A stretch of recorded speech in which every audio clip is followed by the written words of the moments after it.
everyone, and welcome to Gemini Journaling. Today, in a quite different notebook, I'm going to be showing you 20 different types of headings you can do for your bullet journal.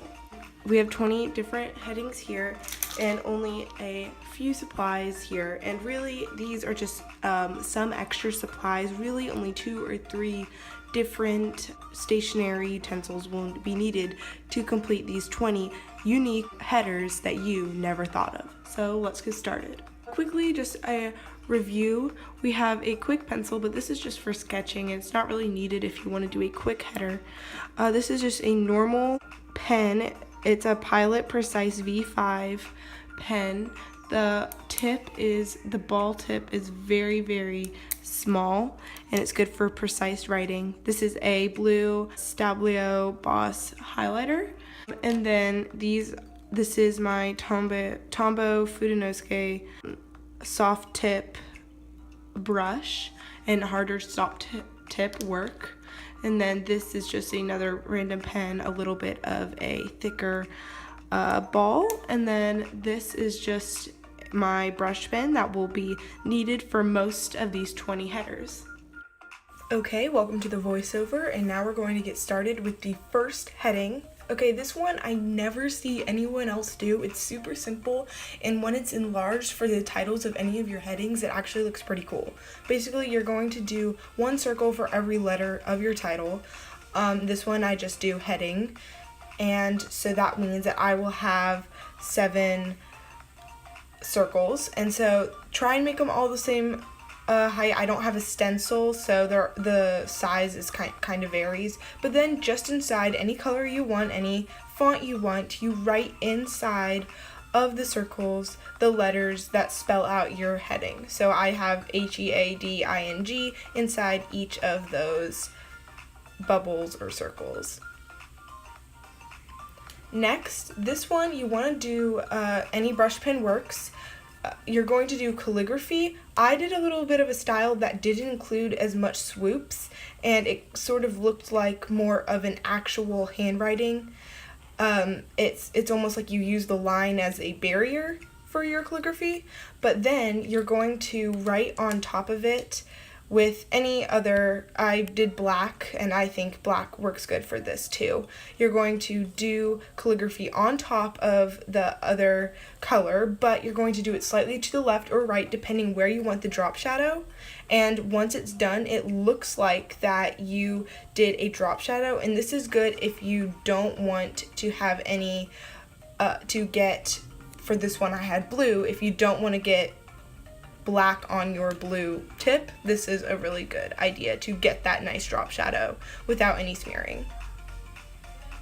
Then you're just going to make sure that the drop shadow looks adequate and looks real, and the reader will never know that you actually did 2 calligraphy writing right on top of each other. This is one of my favorite spreads to do, and I think it's really creative and it looks really great in the end. This next heading is super simple, yet you really don't see a lot of people do it. Sometimes a simple calligraphy heading is all you need for a creative heading. With this one, I did include the swoops that are lacking in the last title. As you can see, it has more of longer downstrokes, unlike the one above it. But I think it is really important to sometimes include just a simple calligraphy heading.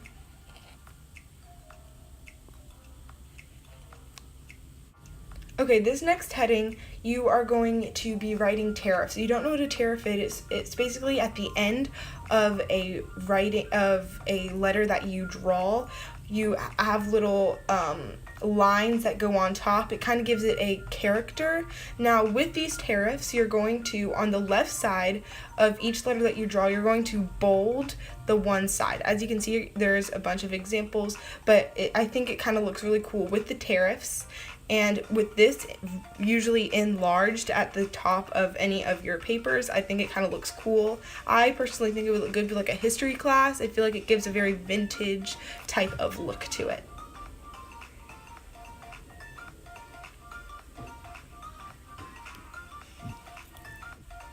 Okay, this next one's very hard to explain, so please bear with me, but this is something that I see on Instagram and it looks so intimidating, but once it's taught, it's actually really simple.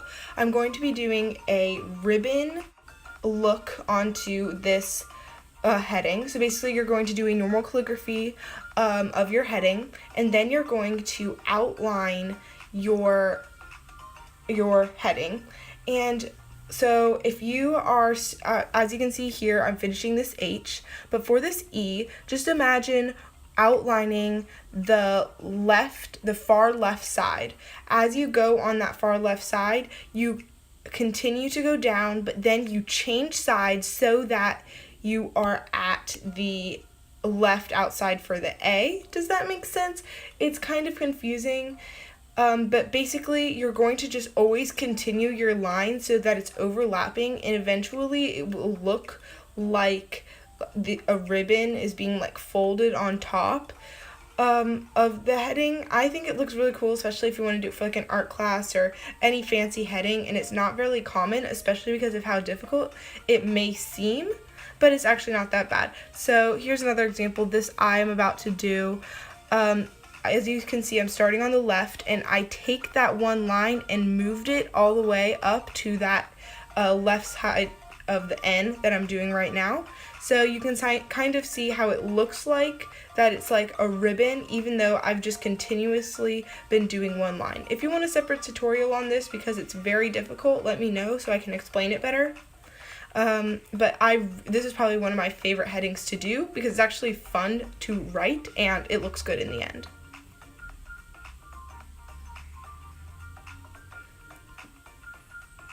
This next heading is super popular. So basically, it's sort of its own little font. You're going to basically be writing out in caps letters your heading or your title, but all of the lines that you may do the second or third time that you pick up your pen, either for the line going through the center of the A or the H or the E or even the G, it's all going to be at the same spot, and it's usually very low.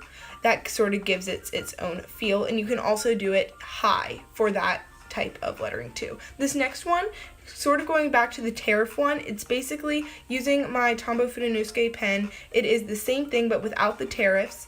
It's pretty much calligraphy without doing calligraphy. You know, you press down at the downstrokes and then you press lightly with the upstrokes, but you just do it in your own actual handwriting.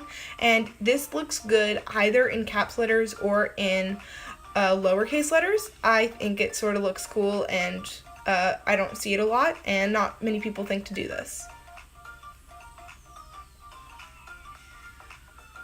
This next heading, we're bringing back the tariffs, but this time it's without the bolded to the left.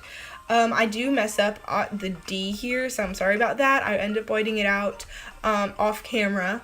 But anyways, you basically just add tariffs to all of the end of the letters that you write, but also sort of like the heading that's actually above it, I put all of the lines all corresponding, but it's towards in the middle, that you don't have to do that. And basically it sort of gives it more of a organized look, if that makes sense. And I'm also sorry you can't really see it. I'm left-handed, so the hand goes on top of the lettering I just made. It's annoying for me too. I'm sorry, but I hope you can still get a look at how you write it. Next up, we have sort of bringing back the bolded to the left look. This one I love to do. This, when it's big as a heading, looks great. So basically what you're going to do is you're going to do a box or bold where you would do a downstroke in the heading on top of it, or where you would do a downstroke in calligraphy. Okay, so you're going usually to the left, you're going to have a little block and then continue writing the letter. See for this D, how there's a block to the left, but then there's still the actual D form. Same for the I and for the N. And there will be a block, and then you continue writing the letter normally. And if you want to spice it up, inside the block you can have a different color. You could have polka dots. Here I'm going to do diagonal lines, which I like, and I think that it looks really good. This is something that I never see anyone do, but it's such a popular font. I always question why people don't use it. So with that, you always just, a rule of thumb is that I always just do the blocks and do all the bold to the left. It's easier, and that tends to be where all of the straight lines in a letter is. For the A, actually, as an example, the block that you draw, or the rectangle block, I guess, is slanted, but it gives it more character. You can also do this as I just did without any of the lines. Next, this one is also pretty basic. I would use this as more of a fun header, not necessarily for anything like serious. This is like more of a positive type of heading. Basically, it is your normal handwriting, but at the end of all of the lines, you have dots, not tariffs, but you just add little balls and dots, and I think that kind of gives it a little childish, fun theme. This next heading, you're going to be writing out in faux calligraphy, but very spaced out, your heading, okay? And I do this with a very thin pen, and I like that look.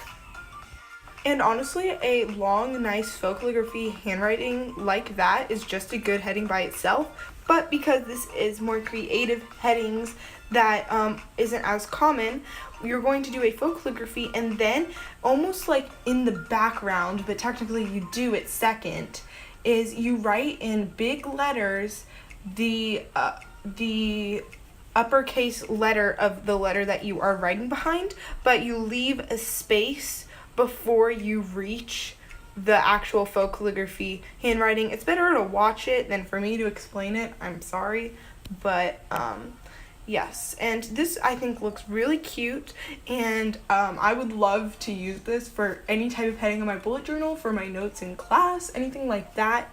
I don't know, once again, with all of these headings, I don't know who to take credit for, because these are just headings that I thought of. I don't know if they were already used, and I'm sure they are, so just putting that out there.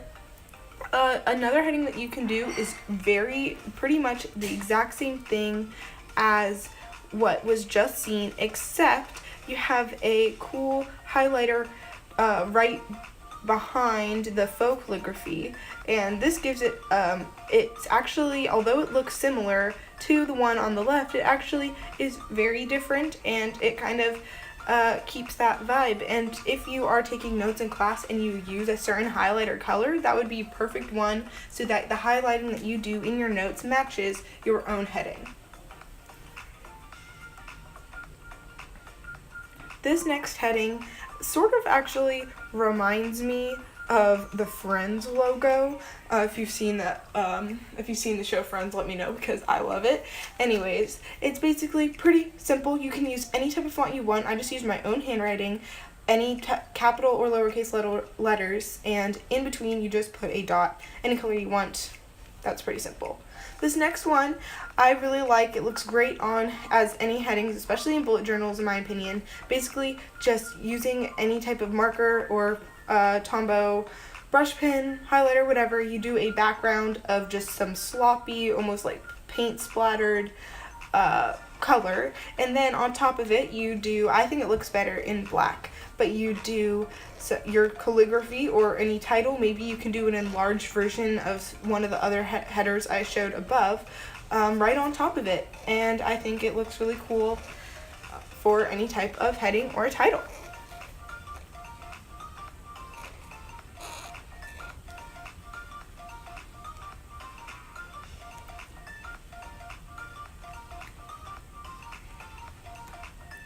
This next heading is probably my favorite because I never see anyone do it, but it is so pretty and works for any type of heading or title or whatever, and I think it is so creative. So basically, in your calligraphy, you're going to do your own heading, and then you're going to outline your heading just normally. Outline the outsides and inner circles or whatever normally as you would.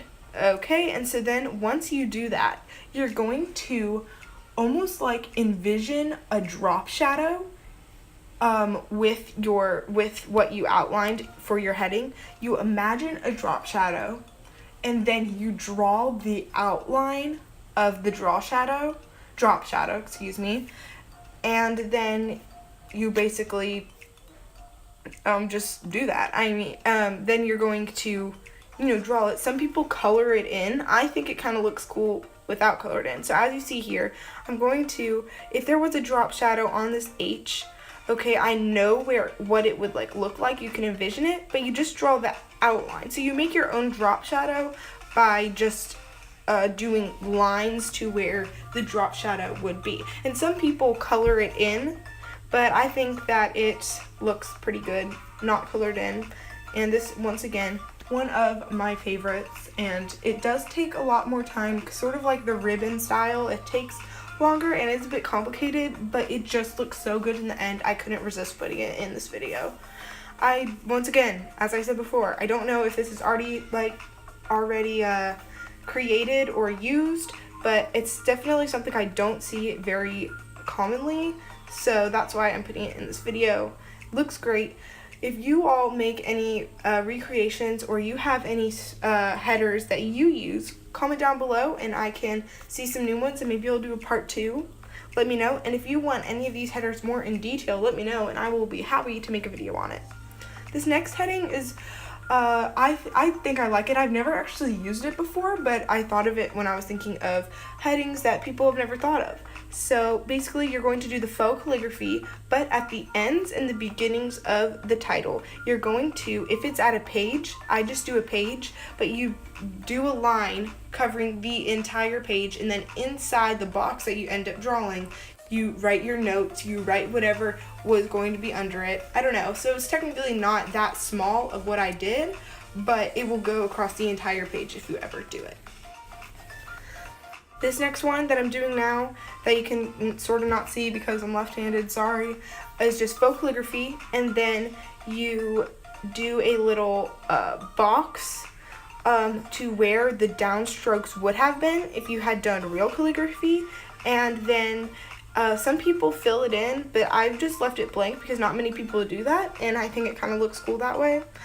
But basically where you would have the downstrokes of actual calligraphy, you just sort of do an extra line there and sort of make it look cool. This last heading I sketched out in pencil, and that is because it's really important to map it out, and I didn't have much space anyways.